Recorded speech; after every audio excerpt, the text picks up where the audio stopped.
Olá, boa tarde a todos. Bruno Kikumoto do Canal Solar aqui. Com imenso prazer aí que a gente tem mais aí um final de tarde, né, de terça-feira, com bastante conteúdo aí relacionado ao mercado de energia solar. Aqui nós vamos estar falando sobre a complementaridade, né, da mobilidade elétrica com a energia solar. Tá? Então tema bem interessante, um tema aí, um mercado bastante sinérgico, né, o mercado de mobilidade elétrica. Né, existem até alguns especialistas aí que comentam que toda essa questão aí de mobilidade elétrica deve ser um boom gigantesco, né? A gente vê aí sinais de que aí nos próximos anos a gente vai ter muita coisa acontecendo nesse setor. E para falar sobre isso daí, a gente recebe aqui, a gente sempre traz os maiores especialistas para os temas que a gente trata, né? E desta vez não foi diferente, a gente tem a honra de trazer mais uma vez o Adalberto Maluf, né? O Adalberto que já é bem conhecido no setor, aí já é uma pessoa bem atuante, né? A gente até estava aqui conversando, né? Passando aqui a apresentação, né? Então ele é membro do conselho da Associação Brasileira de Geração Distribuída, membro do conselho da Associação Brasileira de Energia Solar, Absolar, presidente da Associação Brasileira de Veículos Elétricos, e também é diretor de marketing e sustentabilidade da BYD, né? A BYD é uma empresa, uma das gigantes aí do setor de energia solar e também do setor de mobilidade elétrica, né? De carros elétricos, ônibus elétricos e também de armazenamento, né? Fabricante aí de baterias. Então a gente tem aqui, né, mais do que competência, né? Tem competência de sobra aqui para falar sobre essa interligação aí entre o mercado de energia solar e a mobilidade elétrica. Adalberto, mais uma vez, obrigado por participar com a gente aqui, é sempre uma honra estar com você e estar com o pessoal da BYD. Olá, Bruno, obrigado aí pelo convite, para mim é sempre uma honra muito grande, né, um privilégio estar falando com seguidores, aqueles que seguem o Canal Solar, né, uma das mídias mais importantes do setor. E para todos nós que sonhamos com energia limpa, renovável, com a mobilidade elétrica, é sempre muito gostoso estar discutindo um pouco das oportunidades e dos desafios, né? Então, eu vou passando aqui, já que o tempo é curto, né? Você sabe que eu gosto de falar bastante, tenho muitos slides sempre para mostrar, mas eu vou fazer uma rápida apresentação, acho que todo mundo conhece aqui, né? A BYD é uma gigante de tecnologia, uma das líderes mundiais, crescendo um faturamento muito grande, hoje passou de 100 bilhões de reais, e é uma empresa que é líder de energia limpa, de mobilidade, tem aí uma presença global muito grande, fábricas no mundo todo. Começou como fabricante de celular, tablets, computadores, ainda hoje somos a segunda maior do mundo, né? Quase 20% dos smartphones do mundo feitos com equipamentos e tecnologias da BYD, mas obviamente a gente evoluiu para uma empresa de energia limpa à medida com que foram desenvolvidas novas químicas e baterias, né? Desde lítio cobalto comum, passando para fosfato de ferro lítio, até NCM, e uma cadeia muito grande de aplicações que as baterias proporcionaram, que fizeram com que a BYD virasse uma das líderes mundiais na entrega de soluções de módulos solares fotovoltaicos com baterias, com os Energy Storage, e também a eletrificação do transporte urbano, do transporte público, em especial aí ônibus, caminhão, onde a BYD se transformou na maior do mundo, ainda somos a segunda, terceira maior de veículos leves no mundo. E, obviamente, quando a gente fala de veículos leves, a eletrificação ela começa por alguns setores estratégicos, né, que a gente chama lá o 7+4, que são esses setores de consumidores, início veículos de mais prêmio, né, com um pouco mais de tecnologia e luxo, depois ônibus, fretados, táxis, logística, construção, saneamento, também portos, logística interna, aeroportos e mineração. E o que a gente sente é que cada vez mais os veículos elétricos têm um design muito mais moderno, né? Você vê aqui, por exemplo, esse é o BYD RAM, que a gente lançou ano passado, inclusive um veículo que vende até mais do que a Tesla na China. Então, com designs cada vez mais arrojados, né? Como esse veículo nosso, que é praticamente semi-autônomo, faz 0 a 100 em 3,8 segundos, quer dizer, é uma coisa incrível, né? Isso está aumentando a escala de produção, reduzindo muito o custo das baterias. Isso, obviamente, vem junto com o processo das energias renováveis, né? Então, aqui no Brasil, a gente inaugurou a fábrica de ônibus elétrico, depois uma fábrica de módulos, a maior fábrica de módulos solares fotovoltaicos em operação no Brasil, inauguramos a nossa fábrica de bateria, estamos com os projetos de P&D muito grande, inclusive a usina laboratório, né? O Canal Solar fez uma matéria muito legal para a gente sobre isso, falando um pouco sobre storage, as aplicações, os veículos elétricos. A gente tem ali todo tipo de tecnologia, convencional, PERC, mono, poly, diferentes aplicações, diferentes ambientes, com microinversores diferentes, para poder simular os ecossistemas brasileiros, o impacto, a degradação, né, junto com o laboratório da Unicamp, que a gente ajudou a financiar a construção. Então, a BioID ela foi pioneira, né, no Brasil, em baterias, a gente é líder, em sistemas para grandes geração centralizada, entramos em GD nos últimos anos.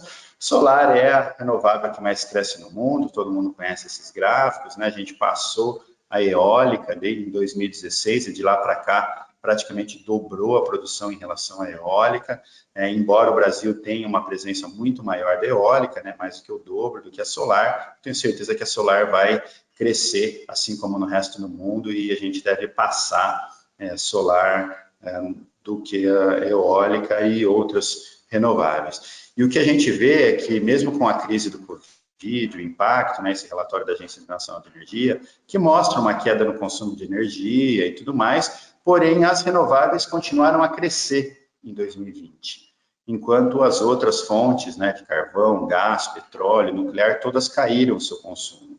Então, pela primeira vez, a gente conseguiu reduzir o CO2, né, das emissões globais do setor de energia. Isso, obviamente, não vai se repetir assim com facilidade, mas mostra que é possível, né?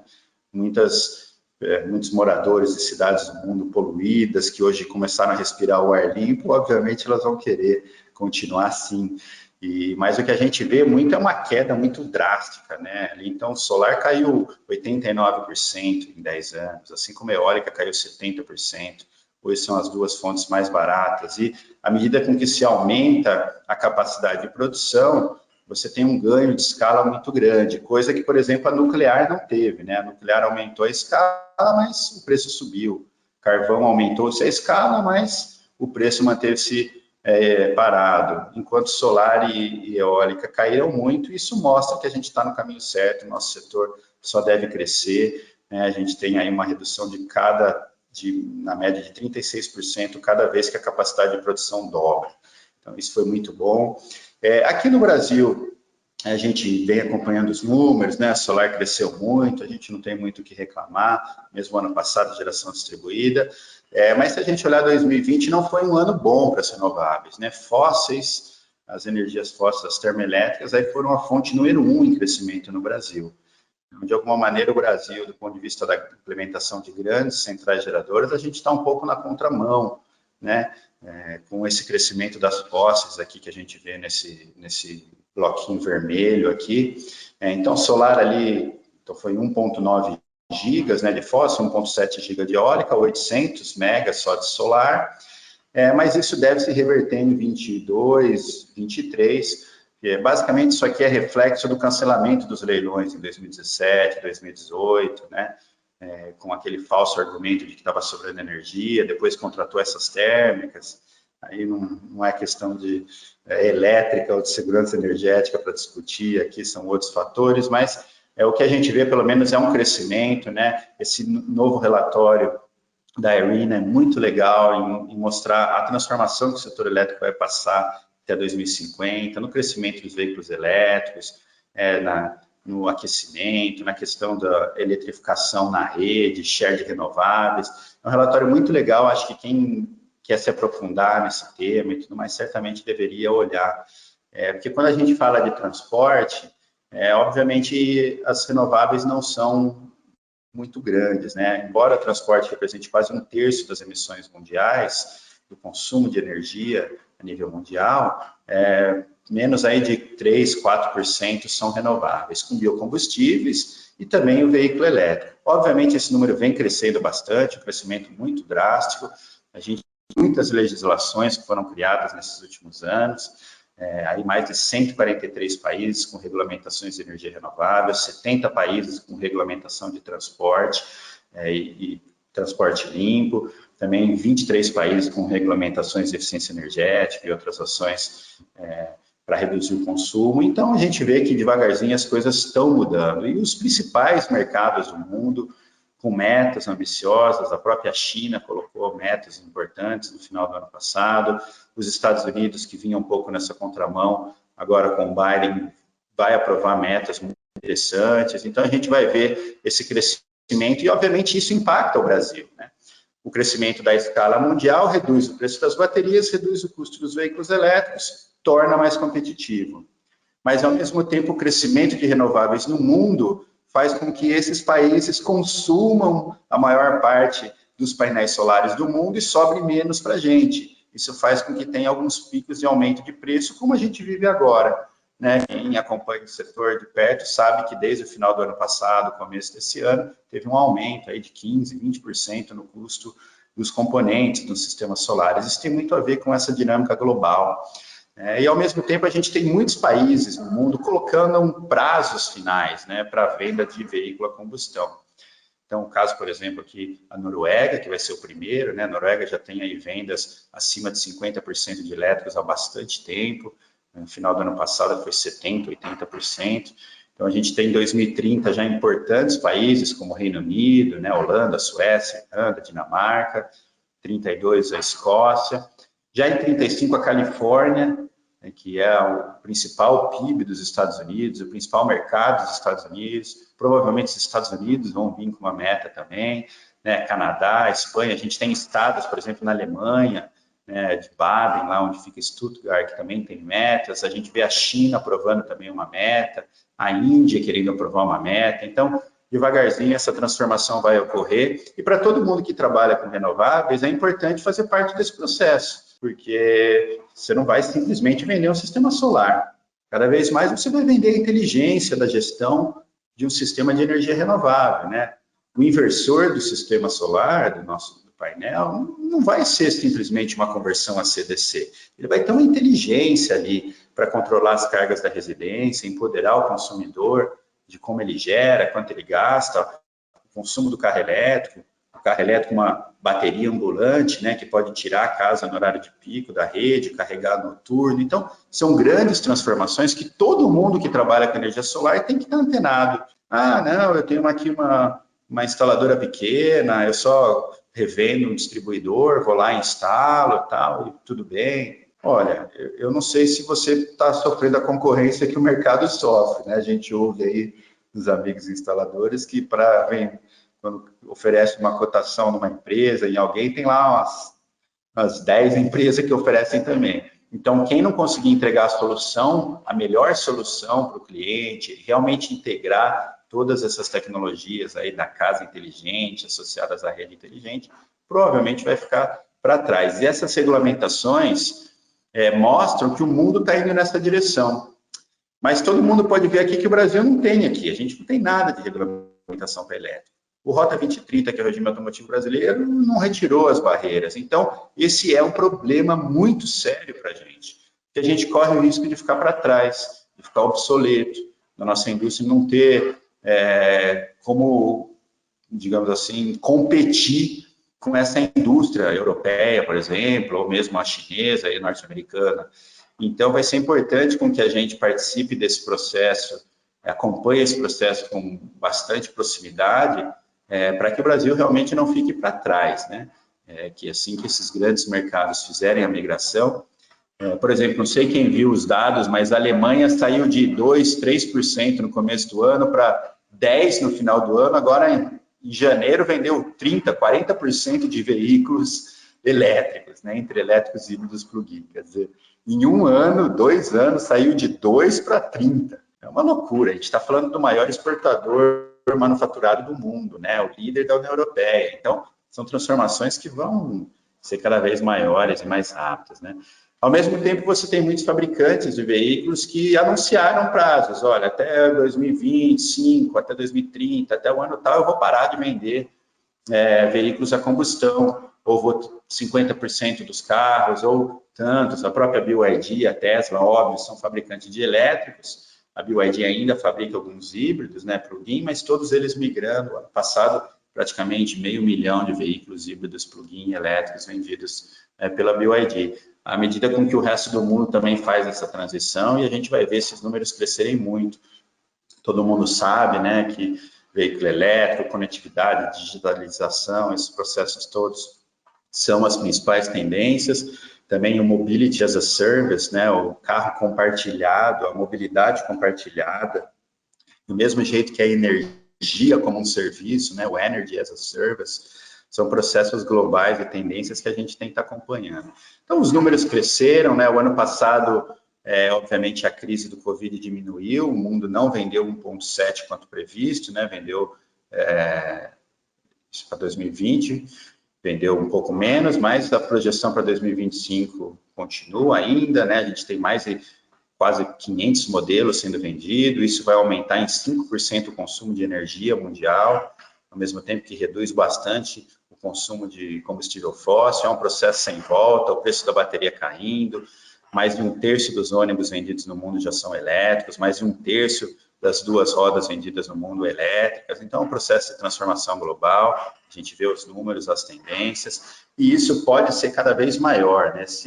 Se o European Green Deal foi aprovado o ano passado e está entrando em implementação esse ano, se realmente for entregue, né, de transformar a União Europeia em carbono neutro em 2050, a gente está falando de uma grande transformação, né, de uma descarbonização do setor elétrico por completo, uma redução do consumo da indústria, aumento da mobilidade elétrica. Então, são grandes transformações que vão dar muita competitividade para o mercado europeu e vão atrair muita demanda para o mercado europeu.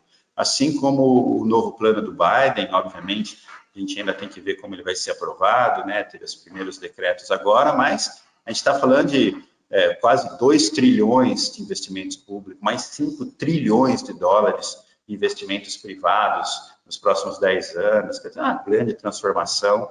Eu não sei se vai ter módulos solares fotovoltaicos para todo mundo, né? Por isso também a importância do Brasil ter uma indústria, um parque produtivo, a gente tem os minérios, né? Então a gente exporta lá o silício, a gente pode fazer aqui a purificação metalúrgica, o grau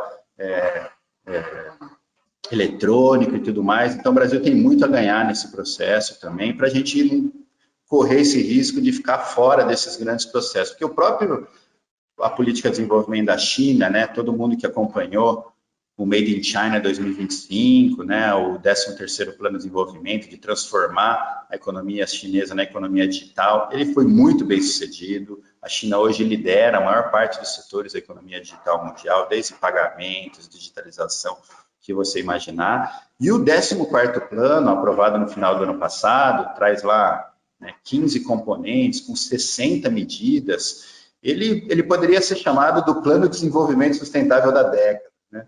Foi o Nicholas Stern, aquele economista inglês, que disse isso, porque realmente é um plano que traz ali políticas muito ambiciosas do ponto de vista climático, de renováveis, né, para que a China chegue no seu pico de uso de carbono até 2030, para depois cair até 2060, virar carbono neutra.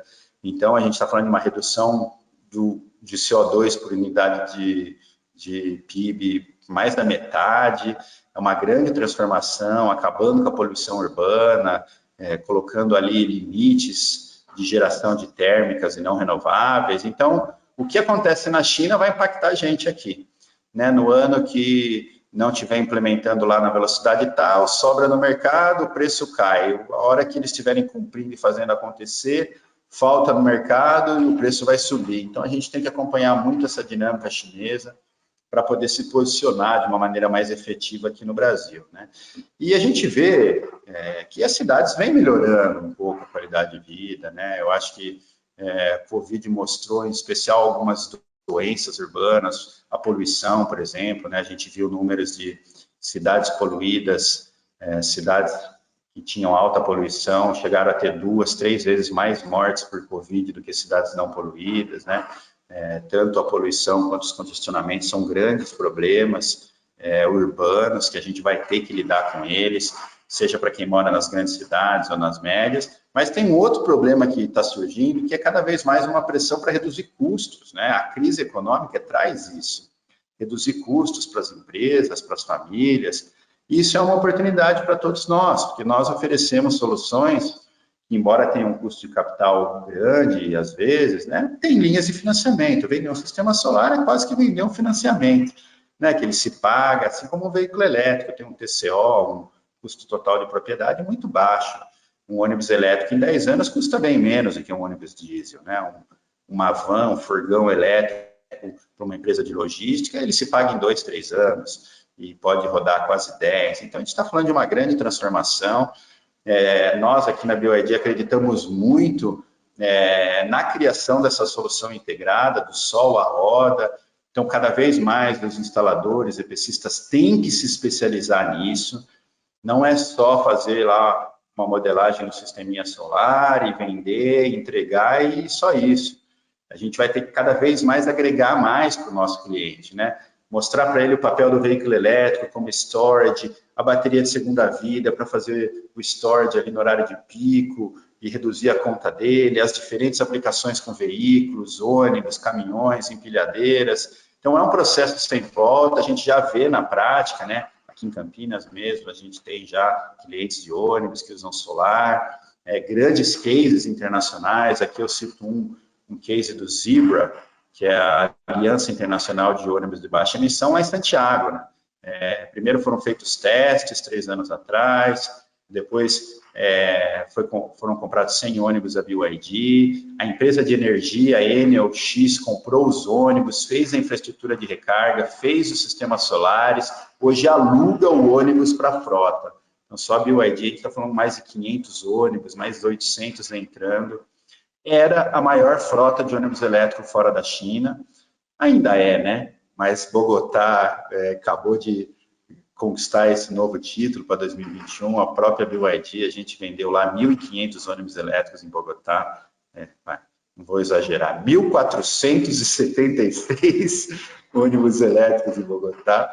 Então, Bogotá vai ser a maior cidade fora da China, apesar de que Londres, Paris, né, Los Angeles vem crescendo num ritmo bem grande, provavelmente, em especial Los Angeles e Londres, devem passar Bogotá aí nos próximos anos. Mas essa solução integrada, né, e oferecer para as empresas um uso mais compartilhado, que como o veículo elétrico é um pouco mais caro, ele obriga a empresa a pensar em soluções mais integradas.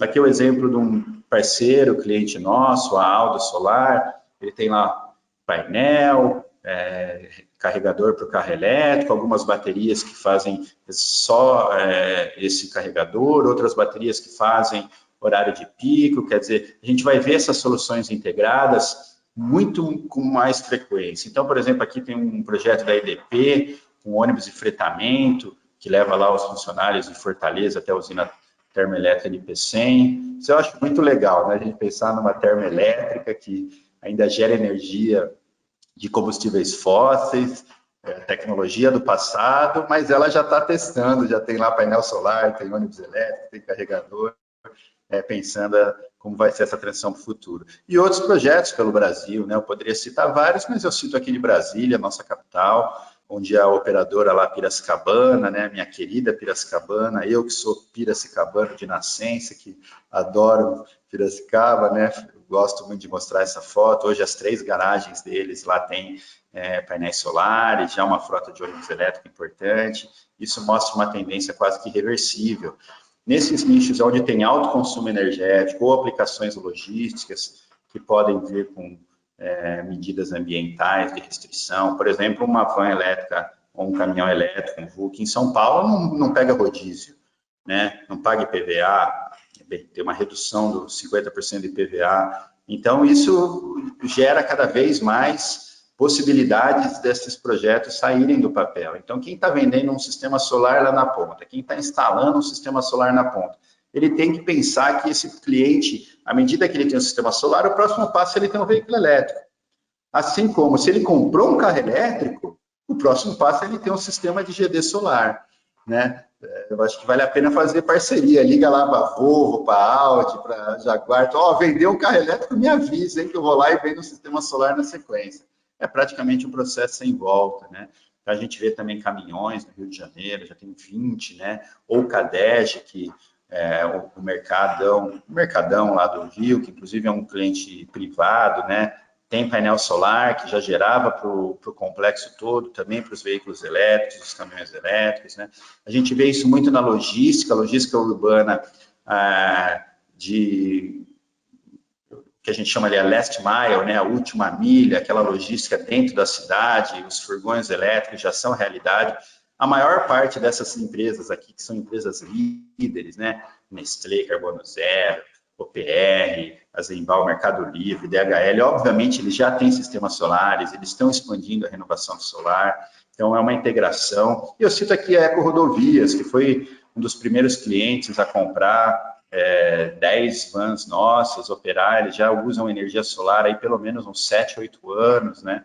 Em alguns pedágios, em alguns centros de operação. Então, é um processo de integração dessa logística verde, do ciclo de vida completo, né, da emissão, que não tem volta, né? É um processo sem volta. Seja também frotas públicas, como a Guarda de São José dos Campos, que já tem 100% dos veículos elétricos, também é um processo praticamente sem volta, eles estão aí entrando no 3º ano, os resultados são bons, a gente vê que provavelmente vão se renovar e expandir. Hoje lá na Guarda tem 100%, mas outras entidades da área pública querem, a gente vê outros projetos pelo Brasil. A logística interna também, empilhadeiras elétricas, a BYD cresceu muito, já vendeu mais de 1.000 empilhadeiras elétricas no Brasil até o ano passado. E o que a gente sente é que muitas empresas estão migrando de combustão, empilhadeira a combustão, para empilhadeira elétrica. Então, isso também vai gerar um aumento de consumo de energia nas empresas. E com isso, obviamente, a próxima fase, esse cara vai colocar um sistema solar, né? É natural. Você aumenta o consumo, às vezes ele vai para o Mercado Livre e tal, mas tem ali um tamanho de cliente que não consegue ir para o Mercado Livre, que precisa de um sistema de geração distribuída, e a gente vê, estou falando de marcas globais, as maiores marcas do Brasil hoje já operando com soluções logísticas da BYD, muitas delas com energia solar fotovoltaica, é um processo praticamente sem volta, né? Também grandes concessões públicas, obviamente, talvez não seja o foco de uma boa parte dos nossos ouvintes aqui, instaladores, mas cada vez mais vão ter esses grandes sistemas, por exemplo, aqui o nosso Skyrail lá em Salvador. O metrô de Salvador, por exemplo, já compra energia no Mercado Livre, né? O Skyrail provavelmente também o fará inicialmente, mas à medida que você tem um contrato grande, um consumo por muitos anos, por que não fazer um sistema de geração distribuída? Seria um passo praticamente normal para isso, assim como o projeto do VLP, o Veículo Leve sobre Pneu, esse belo projeto de ônibus articulado que a gente fez com a Marco Polo, né, que serve aí de exemplo para várias cidades do Brasil também. E a solar com a bateria, esse armazenamento dando confiabilidade para as renováveis, podendo atuar em diferentes horários. Hoje no Brasil a gente está falando de grandes sistemas, né? Até o Canal Solar noticiou semana passada um grande sistema do Exército, né, feito com B-Box, lá na fronteira, com Roraima, um projeto super bonito de solar com baterias da BYD, né, então foi um sisteminha aí bem legal, a gente tem vários outros aí, barcos de turismo na Amazônia, balsas de açaí, sistemas off-grid de todos os tamanhos, né, desde telefonia, clientes rurais que não têm energia, quer dizer, é uma grande transformação que só deve continuar. E a gente vai ver cada vez mais essa liderança das cidades, né, os prefeitos tentando fazer agendas. É claro que a gente não vai ver aqui como um prefeito chinês, tipo o prefeito de Shenzhen que falou, olha, nesses próximos 7 anos eu vou trocar 100% da minha frota elétrica e vou renovar, porque eu quero acabar com a poluição, quero acabar com o combustível fóssil. Mas eles mostraram que é possível. Então, se você é de uma cidade de porte médio, tem lá uma relação com o vereador, com o secretário, com o prefeito, fala, pô, é possível, tem cidade na China com 12 milhões de habitantes, maior do que São Paulo, com mais ônibus do que São Paulo, mais táxi do que São Paulo, eletrificou 100% em 7 anos. Verdade, em 2018, né, alguns foram entregues ainda em 2018, mas é um processo sem volta, então eu acredito muito nessa eletrificação nas cidades pequenas. Que aí eu acho que é mais fácil fazer negócio, o prefeito ouve, tem menos interesses envolvidos, né? É uma realidade cada vez mais presente para a gente, e porque o mercado de veículos eletrificados no Brasil, ele também vem crescendo, né? Por mais que a gente possa reclamar um pouco aí do setor e tal, até 2019, desculpa aí que o gráfico ali, o número, aconteceu alguma coisa aí que ele está fora, mas até 2019, a gente tinha, até 2018, a gente tinha vendido 11 mil carros elétricos e híbridos. Né? Então, demorou 10 anos para vender 11 mil. Já em 2019, foi aqui 11.850. Né? E em 2020, mesmo com a pandemia, a gente aumentou 66%. Então, é um setor que vem crescendo. Né? Obviamente, a quantidade de elétricos puros aqui é muito pequena ainda. Né? São 800. Desses 18 mil, quase 10 mil são os híbridos convencionais, ou flex, né? A gente vê aqui, por exemplo, a venda de alguns dos modelos. O Battery Electric Vehicle, os 3 mais vendidos elétricos, então ali Audi, GM, Nissan, híbridos plug-in também vendidos, né? Híbridos convencionais, híbridos flex, crescendo bastante a venda no Brasil, e também da micromobilidade, as bicicletas elétricas, as scooters elétricas.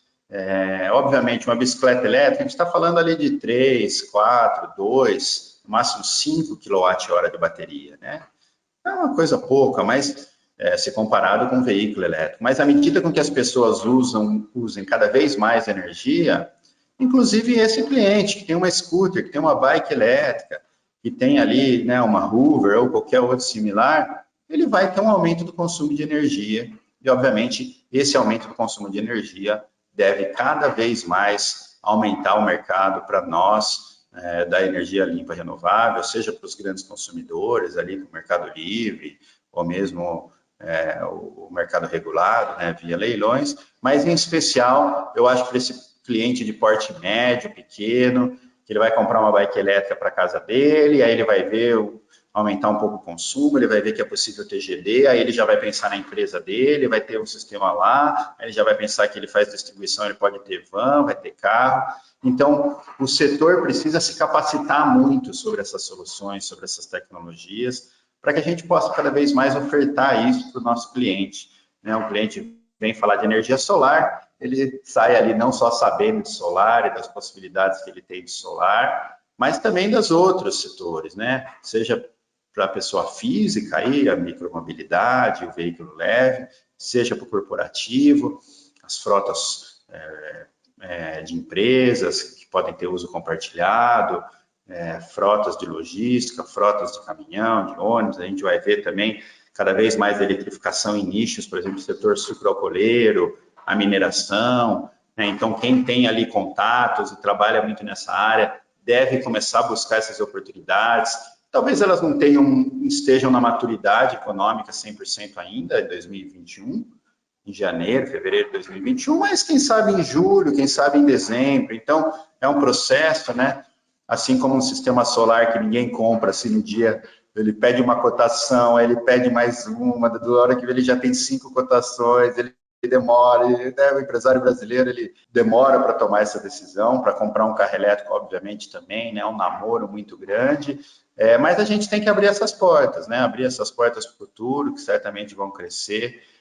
Tenho certeza que o Brasil vai ser uma das grandes potências. Acho que todos aqui lembram aquele relatório da Agência Internacional de Energia, que prevê lá que em 2040 a maior parte da geração de energia do mundo seja solar, e o Brasil deve ser o segundo ou terceiro maior mercado de GD no mundo, né, em 2050. Isso é pela projeção da Bloomberg New Energy Finance. Então, solar vai crescer muito, nós estamos no setor certo, é um setor que vem crescendo, vai continuar crescendo, e cada vez mais a gente vai ver essa complementariedade aí desses números, como aquele patinete que cresceu mais de 700% em 2 anos, né? Então, é uma transformação global, o Brasil também não vai ficar fora, embora eu, pessoalmente, né, nós lá na Associação Brasileira do Veículo Elétrico, a gente está um pouco, assim, não chateado, né, porque você não fica chateado com política pública, mas um pouco descrente de que o Brasil vai ter um papel de liderança nesse processo.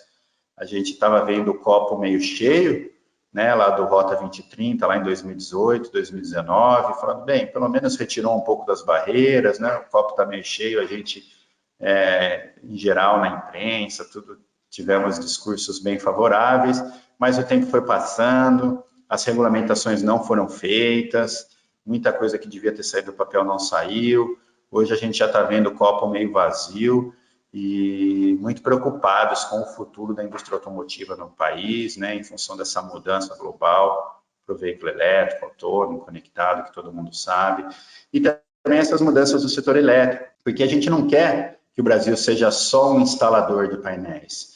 Eu não quero que vocês, instaladores, só sejam simplesmente o cara que vai lá, alguém faturou, alguém vendeu, você vai lá, instala e conecta ao sistema. Não, tem muita tecnologia para ser criada, tem aplicativo, tem solução, tem integração, tem a rede, a casa, o celular, o consumo de energia dentro da casa da pessoa. Então, são muitas tecnologias que vão ser desenvolvidas e eu espero que empresas brasileiras, né, a gente tem líderes aqui no Brasil, empresas como a THB, como a VEG, né, Core, empresas aí líderes que trabalham com inversores, que trabalham com soluções, com integração. Então, a gente precisa dar espaço e escala para essas empresas para que a gente crie aqui também soluções. Obviamente, importar soluções já prontas, né? Existem aí também grandes players globais atuando no Brasil, isso a gente sabe, é ótimo, a gente tem a SolarEdge, tem a Huawei, tem a BB, tem um monte de gente que está vindo, Fronius, né, e vão continuar, Gurowatt, Solis e tal, obviamente eles vão continuar vindo, vão estar participando, mas é importante que a gente desenvolva cada vez mais as nossas tecnologias, o nosso mercado, para poder atuar. E aí eu finalizo aqui com uma pesquisa do Instituto Clima e Sociedade, uma pesquisa que pode servir para vocês abrirem os olhos, uma pesquisa bem grande, com 2.000 pessoas, né, para entender um pouco esse panorama. A pesquisa a nível Brasil de 2.000 pessoas, ela mostrou que mais de 40% das pessoas usam ônibus nos seus deslocamentos, 19% bicicleta, 14% carro, né, 7% aplicativo. Então, ainda o ônibus, carro e bicicleta são os 3 grandes modais. Obviamente, isso muda muito em função da renda, né? Quanto menor a renda, mais o transporte público, quanto mais renda o transporte individual, assim como nas regiões do Brasil, né? Região sul, centro-oeste, mais o transporte individual, um carro próprio, do que a região norte, nordeste e sudeste, que tem um uso maior do veículo público, do transporte público. E aqui, por exemplo, essa pergunta é uma pergunta muito simples. Aqui uma foto do nosso ônibus lá em Curitiba, falando, bem, você gostaria de mais ônibus elétricos na sua cidade? Óbvio, né? 92% disse sim, né? Eu fico perguntando quem são esses 5 aqui que responderam não, né? Mas, bem, 92%, mas é uma pergunta muito simples, né? Ninguém falou, você gostaria de mais ônibus, mas é mais caro, ou não é, ou vai ter um ciclo de operação e a tarifa. Então, é uma pergunta relativamente simples. Mas, quando a gente começa a discutir detalhes que embasam essa decisão, a gente vê que a população já está cada vez mais consciente. Então, quando se pergunta qual a principal causa de poluição na sua cidade, olha, a maioria das pessoas já coloca ali o carro, né? Indústria, muitos ainda têm geração própria, com geração diesel, muitos se usa em outros lugares, aqui caminhão, ônibus, né? A gente também vê cada vez mais uma disposição das pessoas de mudar o meio de transporte. Essa pergunta, você trocaria seu meio de transporte por um mais limpo? 67% estaria disposto a abrir mão do transporte individual por um meio de transporte mais limpo, mesmo aqueles que possuem carro. Então, é um número bom, né? Quase 2/3. E quando a gente fala para as pessoas o que você acha do uso do combustível fóssil, o ano passado, a grande maioria da população já entende que o combustível fóssil é poluente, ele traz impacto negativo para as mudanças climáticas, né? Então, 86% acham a questão da poluição, 82% a questão do impacto negativo, 82% dos brasileiros também acham que os combustíveis fósseis fazem parte da nossa vida, mas 60% desses, 59%, acham que eles serão substituídos, né?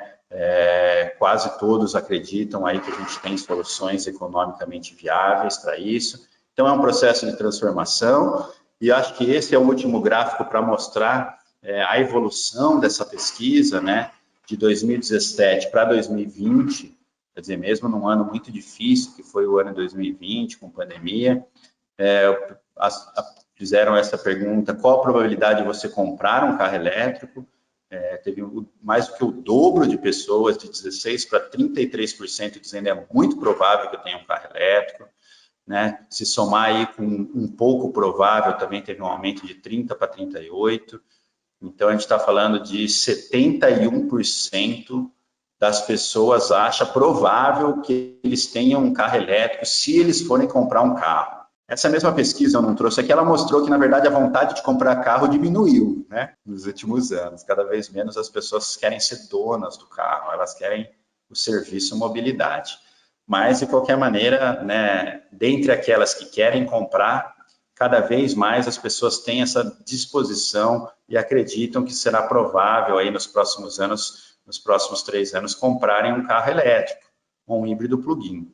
Então, isso certamente vai abrir muitas oportunidades para todos os EPCistas que estão aí nos acompanhando, né, nesse dia, aqui ouvindo um pouco sobre isso, sobre essas grandes mudanças aí da digitalização, a descentralização e o papel que o carro elétrico vai ter nessa rede inteligente, né? Todos nós sabemos do Pro-Consumer, que não é mais aquela coisa da geração, a transmissão, a distribuição e o consumidor, é um grande sistema integrado, né, que vai ter geração e consumo em várias partes, a bateria, o veículo elétrico, uma grande mudança.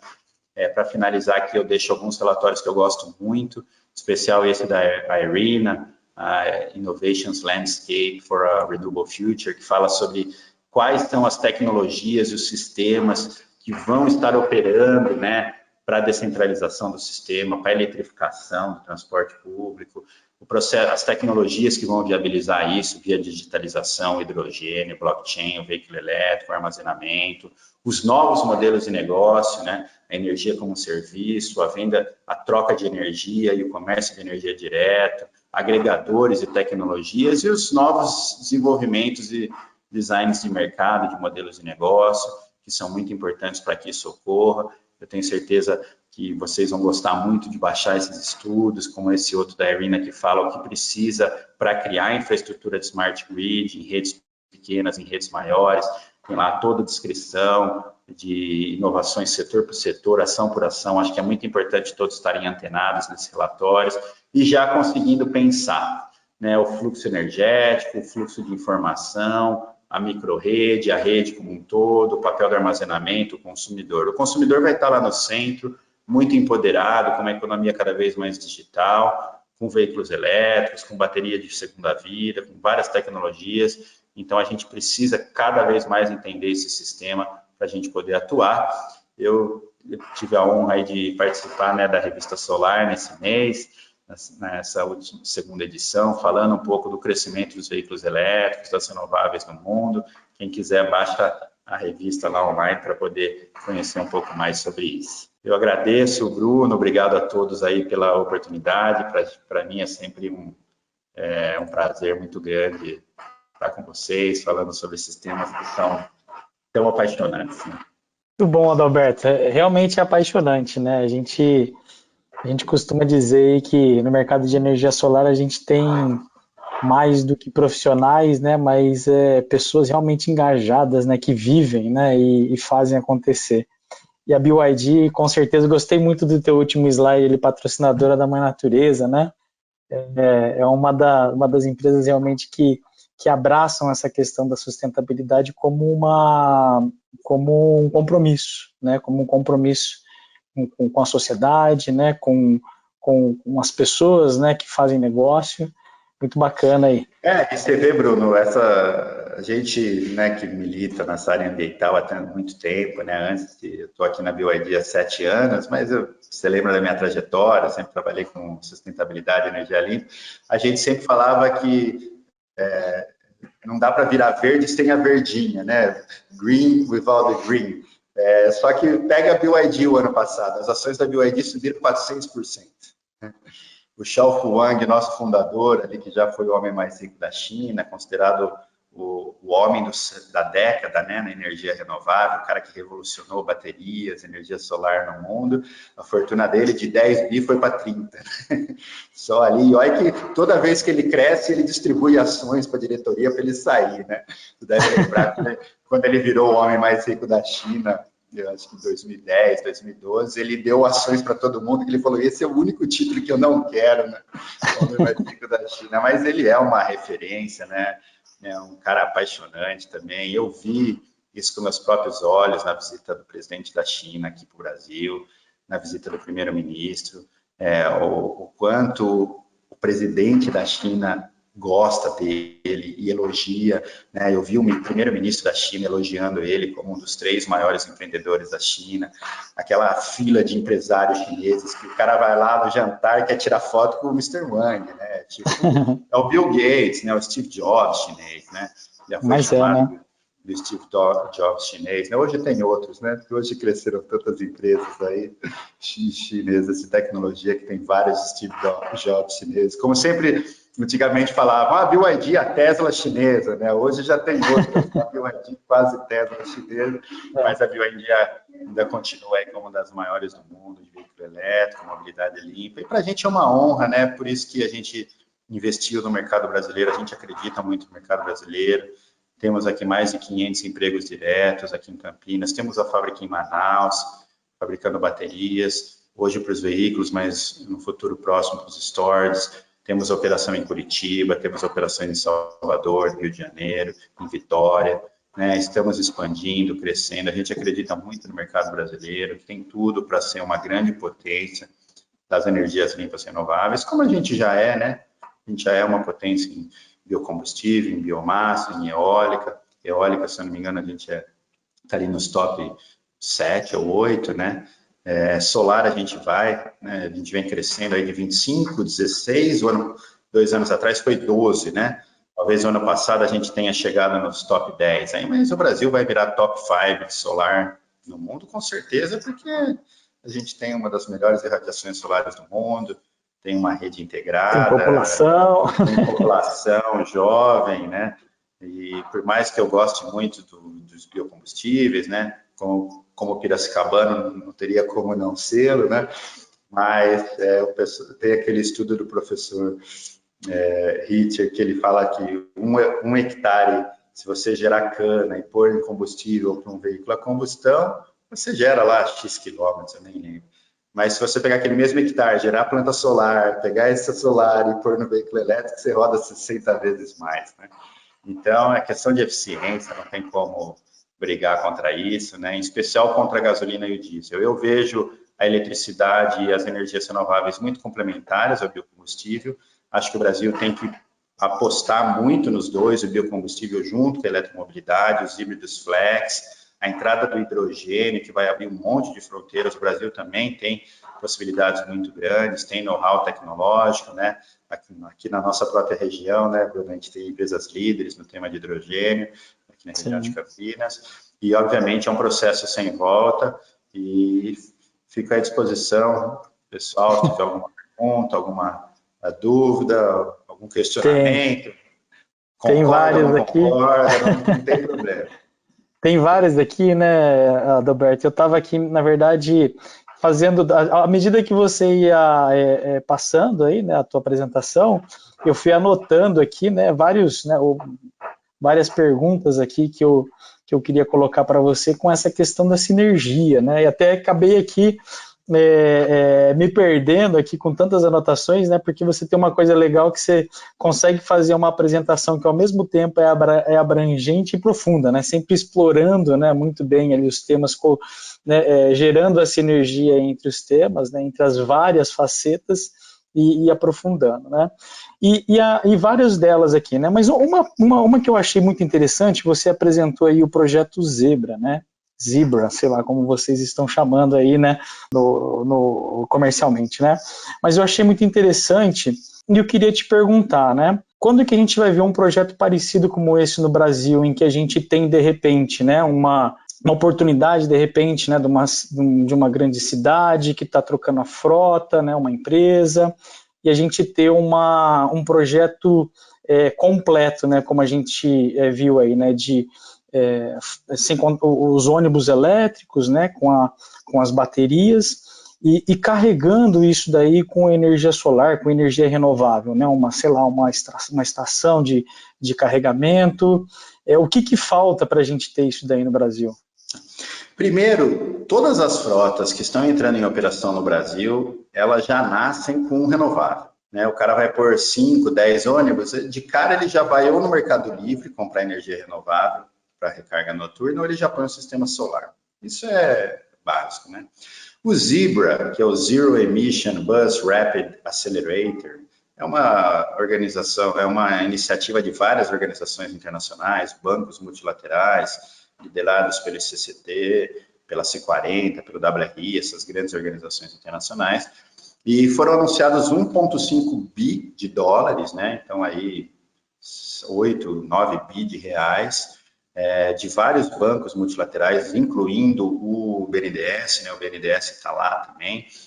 E o que essa coalizão de atores pretende fazer é basicamente isso: arrumar oportunidades em cidades grandes do Brasil e cidades médias, onde esse novo modelo de contratação possa ser feito. O que é esse novo modelo de contratação? Basicamente, o que faz é separar o material rodante da operação. Hoje, um prefeito qualquer, a gente tem aí 5.500 novos prefeitos, né, ou alguns reeleitos.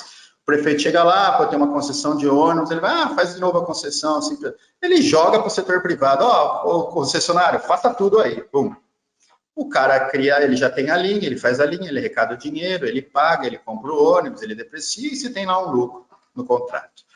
O que esses novos modelos de contratação tentam fazer é dar eficiência, é melhorar a qualidade do sistema, reduzindo o custo operacional. Então, para isso, você precisa de garantia de pagamento, você precisa de um contrato mais extenso. Então, o Zebra, ele tenta apresentar para prefeituras esse menu de ações que você precisa fazer para trazer grandes grupos do setor elétrico ou setor privado que entrem como sócios da prefeitura, quase que uma PPP, né? Mas é mais um fundo que compra o ônibus, faz a infra de recarga, pega energia e aluga esse ônibus para o operador, por um preço muito mais barato do que hoje. Por quê? Quando um operador compra o ônibus, a gente está pagando TIR, né? Capital, retorno de investimento sobre capital investido desse ônibus. Então, ao fato de você comprar por fora e a operação não ter que pagar o TIR, você já reduz aqui. No Brasil, muitas cidades também tem esse problema que o operador de ônibus, em geral, ele vende o chassi de ônibus, de uma montadora. Então, ele também ali não tem muito interesse numa solução eficientemente boa. Ele quer comprar e vender ônibus, esse é o modelo de negócios dele. Não estou criticando aqui, esse é o modelo que existe. Se eu fosse prefeito de uma cidade, eu tentaria quebrar isso, com certeza, porque a gente quer eficiência, então faz sentido. E para qualquer EPCista, instalador, parceiro que esteja nos assistindo, se você mora numa cidade de porte médio ou porte pequeno, a oportunidade é tão boa quanto se não for melhor. Porque um prefeito de uma cidade menor, ele consegue fazer, ele consegue entregar, né? Ele tem essa possibilidade de fazer porque é mais fácil. É uma canetada, ele conversa com um cara que é o operador, ele faz uma usina solar para abastecer, né? Então, são oportunidades que a gente vê crescendo cada vez mais. Eu acredito muito que cidades de porte médio possam ser interlocutores disso, e também instaladores que têm contatos com empresas de logística, de distribuição, chega, vamos junto no prefeito, vamos para o prefeito criar incentivo, para ter uma área de baixa emissão, ali uma baixa de área de emissão na cidade, ter estacionamento privilegiado, por ponto de recarga, quer dizer, depende de nós, empreendedores do setor privado, ajudarmos o poder público a implementar essa primeira infraestrutura, fazer esses primeiros projetos pilotos, né? Então, eu tenho certeza que a gente vai ver projetos grandes, cada vez mais rápidos no Brasil. Não posso dizer quando, né? Porque tem muita coisa aí, mas eu posso te garantir que tem muita negociação acontecendo em grandes cidades do Brasil, para tirar do papel aí um novo modelo de contratação, um novo modelo de veículos elétricos com energia solar, que se implementado vai ser muito bom para todo mundo. Muito bom. Não, a gente precisa disso, né? A gente viu esse exemplo que você trouxe aí das cidades, né? Cada vez mais vendo o copo meio cheio, né? Do período que a gente vive, né? Menos carros rodando nas cidades, a gente consegue notar isso daí.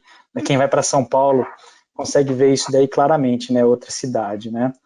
E você falou também, Adalberto, falou muito de estação de carregamento, coisas do tipo, né? E a gente tem aqui, já trazendo algumas perguntas aqui da audiência, né? A gente tem muitas perguntas sobre, né? Primeiro, como é que está em termos de infraestrutura, né?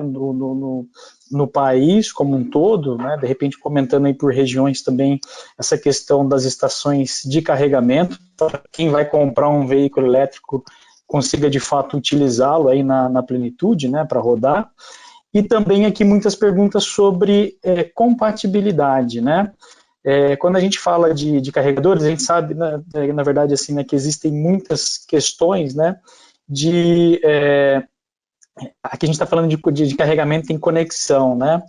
Como é que esses integradores, que já começam, muitos deles falando aqui, inclusive, que síndicos, né, condomínios, procurando eles para instalar uma estação de carregamento no prédio, enfim, como que eles lidam com isso? Né? Existe um padrão entre todas as fabricantes de carro, eles têm que fazer essa instalação desses carregadores levando em consideração essas variações. Comenta aí de uma forma bem geral para nós aí essa questão também dos carregamentos. Aí. Claro. A infraestrutura de recarga, ela ainda é vista por muita gente como um desafio, né? Um problema que a gente vai ter que enfrentar para o setor poder crescer. Eu acho que é um problema que já está sendo enfrentado e bem encaminhado no Brasil. A gente já tem mais de 600 carregadores públicos no país, né? O PlugShare, um aplicativo mostra. Foram muitas iniciativas da chamada 21, da chamada 22 da ANEEL ano passado. Então, todas as montadoras alemãs, com a ABB, com a IDP, uma grande infraestrutura que foi implementada. Todas as montadoras, por exemplo, nossas associadas lá na BVE, né, a Renault, a Nissan, a própria Toyota, junto com a NOX, junto com a Volvo, junto com a Audi, todas elas implementaram projetos de carregadores pelo Brasil. E, por sorte nossa, o Brasil todo usa, pela maior parte, os carregadores tipo europeu, né, tipo 2. Então, a grande maioria dos carregadores disponíveis no Brasil são esse tipo 2, que praticamente todos, a maior parte dos veículos também usam esse tipo de recarga. Com exceção da Tesla e algumas montadoras japonesas que têm um sistema próprio, mas eles também usam um adaptador para usar essa infra. A grande questão de uma infraestrutura de veículo elétrico, se você quer pôr um carregador já de um porte maior, né, de 22 kW, de 40 kW, você precisa de 380 volts, trifásico, então é uma instalação que precisa de um técnico capacitado, com as devidas MDRs, é uma coisa, né, séria, é uma instalação que tem que ser feita com muito capricho, né, o aterramento, as proteções, então existe muita demanda, eu vejo isso lá na associação, assim, muitos, como comentaram, condomínios, empresas. Então, quem instala sistema solar, que já tem esse expertise, que conhece, tem que aprender sobre isso, né? Hoje existem alguns manuais, nós mesmos lá na BVE estamos para publicar um manual sobre a infraestrutura de recarga no Brasil. Acho que é uma área que todo mundo tem que se especializar, porque assim, não está faltando, a maior parte da recarga é noturna, na casa do cliente ou no trabalho, tudo bem, mas cada vez mais o comércio vai querer ofertar carregadores para atrair gente para o seu comércio. Então, é uma mudança muito rápida que a gente vai ter que prestar atenção para poder garantir a instalação. Legal. E com relação ao padrão das conexões dos carregadores, Adalberto, ele é comum? Como é que o padrão tipo 2, né? Aqui no Brasil, a gente consolidou o padrão tipo 2, que é o padrão europeu, e a grande maioria dos veículos carrega. Então, por exemplo, a própria BYD, né, a gente foi pioneira, aí tem um monte de carregador aqui na região de Campinas, São Paulo, todos os macros, muitos macros do Brasil, tem um carregador lá da BYD, de 40 kW. Você vai ver, o plug, ele é um carregador tipo chinês, né, feito na China, com um plug universal, modelo europeu. Então, qualquer carro que para lá carrega, né, não tem...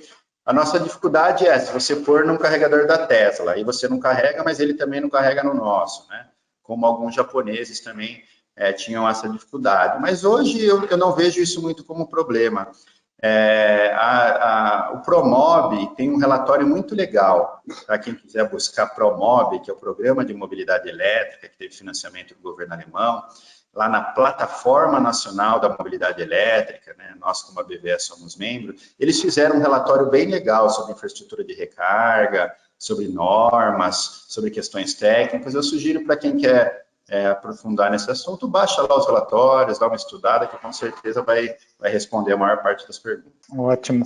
Algumas questões aqui também, Adalberto, sobre esse movimento, né, sobretudo aí na Europa, de países já anunciarem, né, movimentos, né, para que não se fabriquem mais carros a combustão, né? E aí você também comentou na tua apresentação que no Brasil não existe isso ainda, né? A dúvida que vem aqui para nós é a seguinte, né? Quais são os movimentos que devem acontecer para que, de fato, a gente tenha algo parecido aqui no Brasil? Visto que, né, hoje, a maior empresa, vamos dizer assim, né, do Brasil, hoje ela é uma empresa, né, que é do governo, inclusive, né, como majoritário, que explora o petróleo, né, que está intimamente ligado aí à questão da mobilidade da forma como a gente vê hoje. Quais são as barreiras, né, e o que deve ser destravado para a gente progredir junto com esse movimento global, né?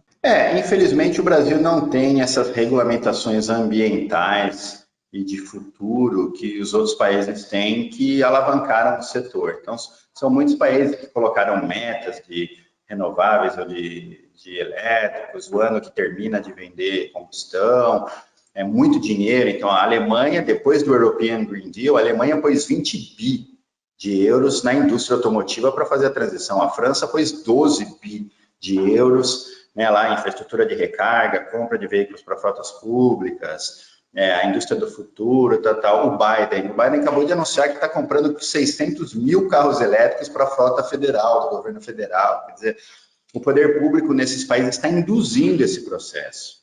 Infelizmente, no Brasil, o que a gente vê é isso, né? O Rota 2030 ele veio como uma promessa de adensamento da cadeia produtiva, de ter um regime automotivo mais antenado nessas questões globais, mas, infelizmente, né, os lobbies aí não foi lobby da Petrobras, não foi lobby do setor sucroalcooleiro, foi lobby de algumas montadoras mesmo, algumas montadoras mais atrasadas, que não querem investir no Brasil, que falam, olha, essa fábrica eu estou fechando, eu vou ganhar mais uns anos aqui, a gente está vendo, né? Agora, em poucos anos, aí, quantas fábricas já foram embora do Brasil, e esse é o custo para a gente de não ter uma meta, né? Quem viu o informativo do presidente da Ford, lá o PR que ele fez, olha, pandemia, crise, o mercado caiu, tal, ele já abre o parágrafo. A Ford vai investir em veículos elétricos, vamos ser líderes mundiais, vamos transformar SUVs elétricos. Só faltou ele escrever, olha, como o Brasil não faz nada de elétrico, eu vou me embora do Brasil, porque eu preciso estar investindo em mercados que têm a ver com essa visão de futuro que a companhia tem. Como a GM já anunciou que em 2035 só vai produzir elétricos, né? E outras montadoras também. Então, assim, infelizmente, a gente não tem uma visão ambiental ou uma visão de política industrial de futuro que está movendo esse setor. A gente depende hoje do setor privado, que sofre aí com outros desafios. Por exemplo, o desafio tributário, né, de um carro elétrico ainda pagar mais imposto do que um veículo a combustão.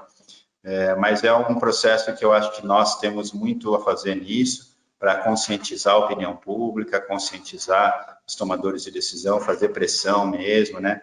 2 anos atrás, você lembra lá quando eu tive com o Bolsonaro lá em Beijing, né? Falando do taxar o sol, que ele deu aquela entrevista que foi ótimo para a gente, mudou o jogo.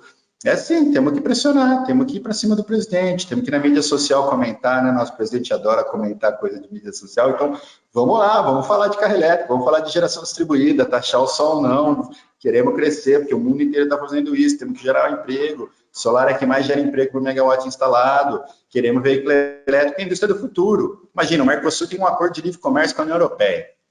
Você viu por aquelas tabelas?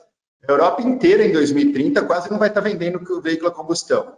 Aí como vai ser um acordo de livre comércio? Mercosul e União Europeia, eles só fabricando elétrica e a gente fabricando o carro do século passado. A gente não exporta nada, vamos ser inundados pelos veículos europeus e as fábricas aqui vão fechar, né?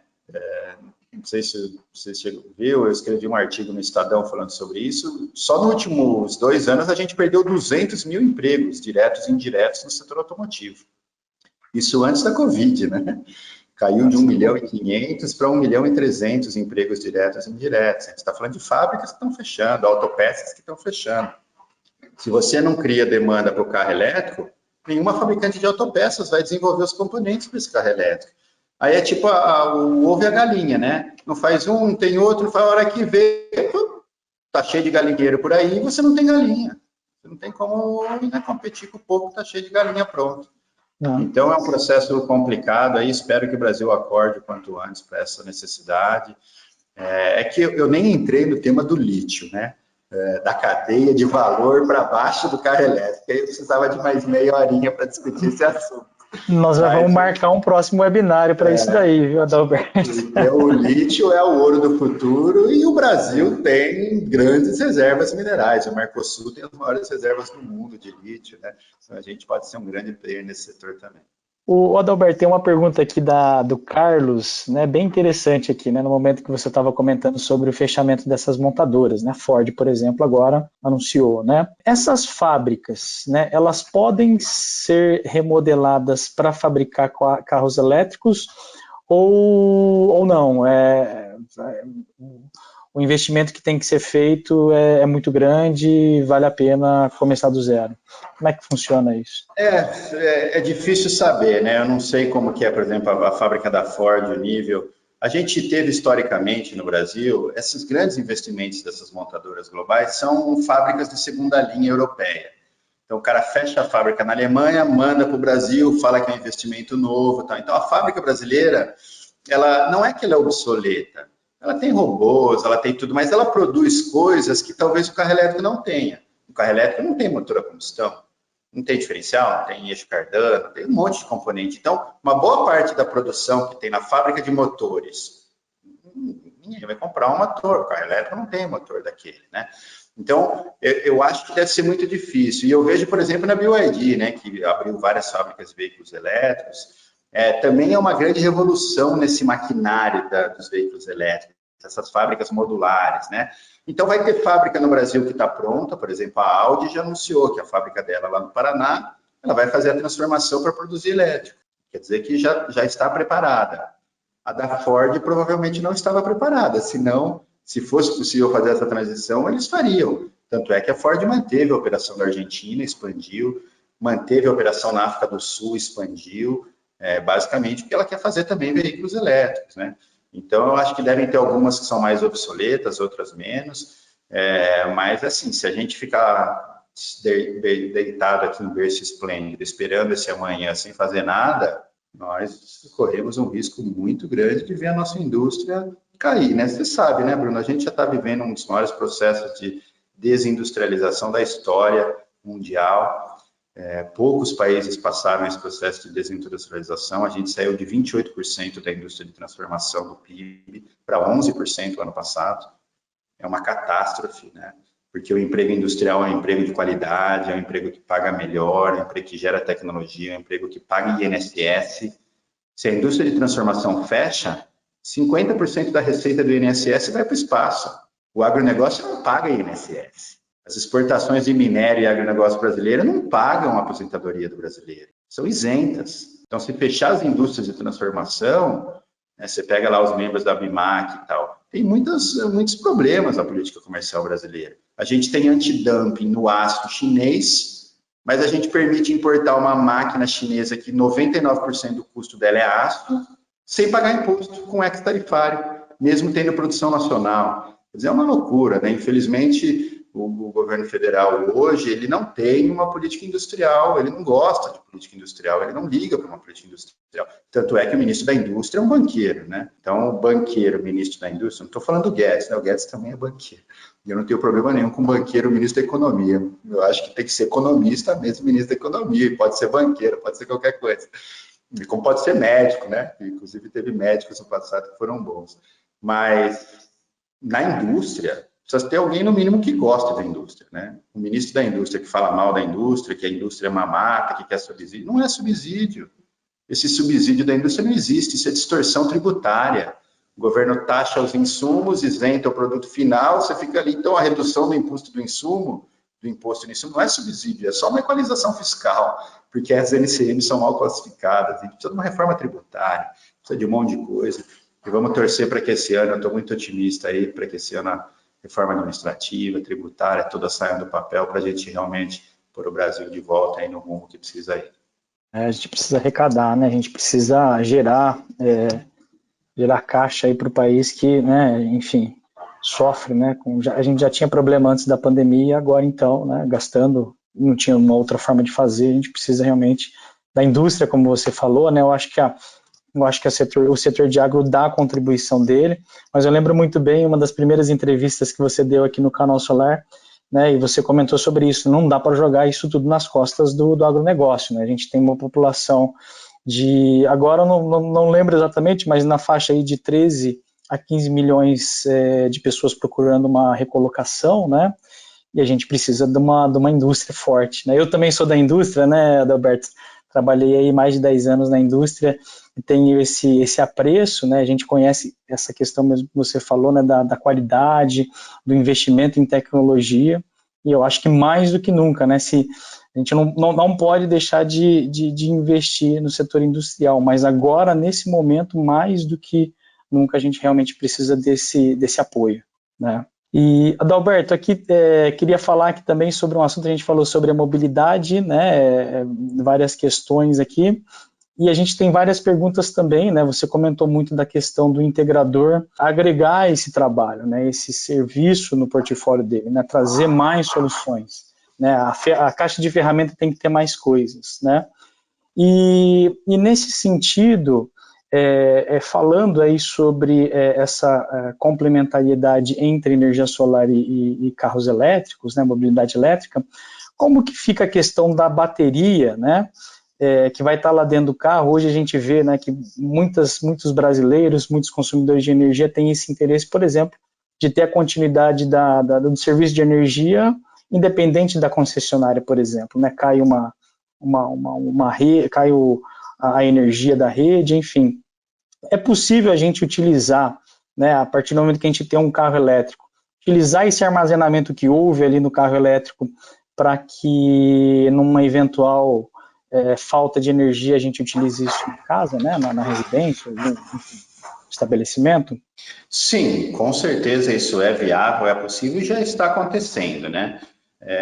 A gente até lançou há poucas semanas atrás um grande projeto junto com a Prefeitura de Londres, de ônibus elétricos, 120 ônibus elétricos, que já tem o V2V pronto, então eles estão lá operando, mas tem um certo momento que eles podem voltar para a garagem e eles abastecem a rede do complexo, né, que podem ser muitos treinos de usar isso, por exemplo, em emergência, faltou energia na cidade, os ônibus vão lá e já abastecem X cargas que não podem ficar sem.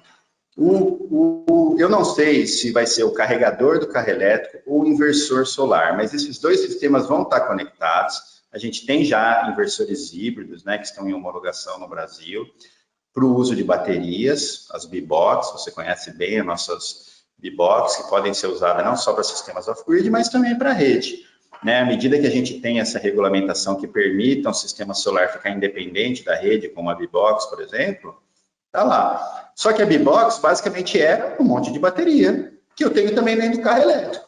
Então, se eu tenho um carro elétrico, em tese, eu substituo essa bateria B-Box do sistema. Então, o carro elétrico, quando ele conectar com o carregador, já vai estar junto, o sistema conversando com o sistema solar, se ele tiver solar, ou sem solar, né, pode ser também. E esse carregador do carro elétrico, ele vai controlar as cargas da casa, ele vai entender o consumo e a geração. E provavelmente ele vai ter inteligência embarcada para arbitrar a diferença de preço no horário de pico, fora de pico, dentro das diferentes concessionárias. Então, é uma realidade, né? Aqui a CPFL, aqui em Campinas, tem carros elétricos nossos, onde eles já testam a aplicação do V2V há algum tempo, os ônibus elétricos, o projeto da Unicamp, do Campo Sustentável, também vai testar um pouco disso. Então, hoje a gente tem limitações, né? Não tem os inversores híbridos homologados, isso deve ocorrer no curto prazo, pelo menos a promessa do Inmetro é essa. E 2, o Código Elétrico Brasileiro não permite ainda vender energia do carro elétrico para a rede, ou jogar energia do carro elétrico para a rede. Não permite. E né, eu tive uma reunião com o deputado Lafayette Andrade, que é nosso grande aí apoiador do tema de GD, tem lá um capítulo sobre GD, mas tem lá um artigo, não lembro, 136, 166, não é? Que fala assim, a concessionária deve oferecer energia para a recarga do carro elétrico. Aí o inciso de baixo está assim, é vedada a inserção de energia do carro elétrico na rede. Só que quando fizeram o Código Elétrico há 10 anos atrás, tudo bem, isso acontecia. Hoje, se cai a energia da sua casa e você tem um sistema de GD, o inversor desliga, do mesmo jeito. Você tem um GD lá, mas você fica sem energia. Isso é questão de regulamentação, porque a rede, o gestor da rede entende, olha, faltou energia, bem, pode ser uma manutenção, pode ser que o cara tenha desligado para fazer uma manutenção. Então, se o carro elétrico jogar energia na rede, o sistema jogar na rede, pô, vai dar problema aqui. Mas isso se resolve com tecnologia, né? Isso se resolve com soluções técnicas que já estão aí. Então, a gente tem a questão legislativa, né, regulatória, que precisa melhorar. Felizmente, a ANEEL criou um arcabouço regulatório para recarga de veículo elétrico muito positiva. Ela tirou isso do monopólio da distribuidora e falou, olha, qualquer pessoa, qualquer um pode investir, pode pôr infraestrutura de recarga, pode vender unidade consumidora de energia. Você não pode vender quilowatt-hora, porque quem vende quilowatt-hora é distribuidor. Mas você pode vender recarga, você pode vender minutos, pode vender estacionamento. Lave o seu carro por R$10 e ganhe energia de graça. Pode inventar o que quiser, né? Mas, assim, a gente precisa cada vez estar mais antenado, porque o Código Elétrico vai ser revisado, né? A BVE fez uma sugestão para o deputado Lafayette sobre isso. Espero que tenha aí, quando tiver o relatório substitutivo lá, a gente vai checar, mas eu imagino, ele entendeu, falou, não, com certeza, não faz sentido nenhum, essa regra aqui era antiga e tal, isso deve ocorrer. E o Inmetro logo mais vai regulamentar esses inversores híbridos, então o uso que a gente ainda não está fazendo no Brasil, mas tem, né? Lá na BVE temos startups que estão trabalhando com isso, a segunda vida dessas baterias. Isso vai ser incrível, porque, claro, um veículo da BYD é diferente, a nossa bateria é para durar 20 anos, então ela fica 10 anos no veículo. Mas tem outras montadoras que usam bateria de lítio que tem vida útil menor. Então, com 4, 5 anos, já começa a trocar. Então, agora, a partir de 2022, a gente já estava fazendo uns volumes, 2023, vai ter muita bateria velha por aí, de lítio. E essa bateria pode ser reutilizada para sistemas de armazenamento, né? Então, ao fazer isso, você vai cada vez mais integrar a inteligência do carro com o inversor, com o carregador. Então, são muitas soluções. E eu espero que o Brasil crie não só a pessoa capacitada para fazer a instalação, que é legal, pô, gerar emprego, a maior parte do emprego está lá na instalação. Ótimo, sei que muitos dos nossos ouvintes aqui vão aprender e vão ter esse produto no seu portfólio, mas eu também queria ver a gente criar os aplicativos, as tecnologias, os algoritmos por trás dessas soluções, né? Então, é um processo aí, essa inteligência por trás, que o Brasil tem tudo para fazer, né? Tem tudo para ser um líder. A gente tem abundância de sol e de gente inteligente, né, Adalberto? Então, tem todo o cenário aí pronto para fazer, né? E mais um ponto de sinergia que você comentou, essa questão da segunda vida, né, das baterias, né? Ela acaba não atendendo os requisitos lá do carro, né, que é uma utilização mais dinâmica, mas serve muito bem para os projetos de energia solar, né, as baterias estacionárias. E aí você acaba também trazendo uma questão, né, uma equação financeira interessante, né? Bacana você ter comentado isso daí, mais um ponto de sinergia entre a energia solar e as baterias. E também eu gostei, a gente também tem que ressaltar, né, dessas questões, né? Falta, de fato, aqui alguns comentários até vieram, né? Falta essa legislação para os híbridos, né? Para que a gente possa paralelizar os sistemas com bateria com a rede, e como o Adalberto falou, eventualmente até vender energia para a rede, né? A gente já sabe que isso é realidade lá fora, né? Ajudar, não só vender energia para a rede, né? Mas ajudar a rede, né? Em alguns momentos em que ela está sofrendo, né? Apresentando ali um sobrecarregamento, né? Muito consumo, né? Por que não aproveitar isso, né? Mas a gente tem tem um monte, né, de outras aplicações que já são possíveis, né? Os sistemas off-grids, cada vez mais a gente vê aplicações com baterias, né, em sistemas de irrigação, por exemplo, né, na agricultura a gente vê bastante já, né, o agronegócio descobriu a energia solar e o armazenamento, então a gente já vê vários projetos acontecendo. Os próprios projetos de backup, né, sistemas de backup com bateria residenciais também, não só residenciais, mas comerciais acontecendo. Então, existem aí, né, a gente não pode paralelizar, mas existe uma gama aí de aplicações já possíveis, né, com baterias, com armazenamento, e que cabe aí aos integradores levarem isso daí, né, como o Adalberto falou também. É importante vocês saberem, né, os profissionais do setor saberem se diferenciarem, saberem utilizar essas tecnologias para entregar mais para o cliente. O cliente tem um monte de problema lá para resolver. Não, eu acho que um bom exemplo, Bruno, é a própria realidade do solar. Você pega aquelas primeiras pesquisas com instaladores, a porcentagem de instalador que fazia outro serviço era muito maior. Lembra, o cara vendia sistema de segurança ou distribuição de TI ou outros componentes, e aí ele colocou solar no portfólio dele e cresceu.